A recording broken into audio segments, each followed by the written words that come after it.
اعوذ باللہ من الشیطان الرجیم بسم اللہ الرحمن الرحیم۔ اسپیک دا ٹروتھ اردو کے ساتھ میں آپ کا میزبان ملک محمد رضوان آپ کی خدمت میں ایک نئے ٹاپک کے ساتھ حاضر ہوں۔ ویڈیو میں آگے چلنے سے پہلے آپ تمام لوگ میری اس ویڈیو کو لائک کیجئے، زیادہ سے زیادہ شیئر کیجئے اور میرے اس چینل کو بھی سبسکرائب کر دیجئے تاکہ اس سے میری حوصلہ افزائی ہو سکے۔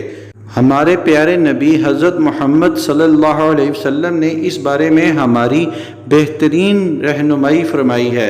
ایک روایت ہے ابن ماجہ کی 3724 نمبر۔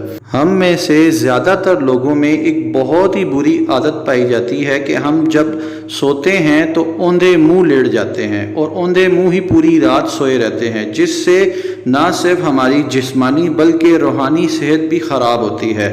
حضرت ابو ذر رضی اللہ عنہ فرماتے ہیں کہ نبی کریم صلی اللہ علیہ وسلم نے مجھے الٹا لیٹا ہوا پایا تو اپنے پاؤں سے ہلا کر آپ صلی اللہ علیہ وسلم نے فرمایا، سونے کا یہ انداز تو جہنمیوں کا ہے۔ تو میرے بھائی، آج سے آپ سب لوگ اور میں بھی اپنے سونے کا انداز بالکل سنت کے مطابق کرتے ہیں۔ اس سے نہ صرف ہماری جسمانی بلکہ روحانی بیماریوں کا بھی علاج ہوگا انشاءاللہ۔ جزاک اللہ۔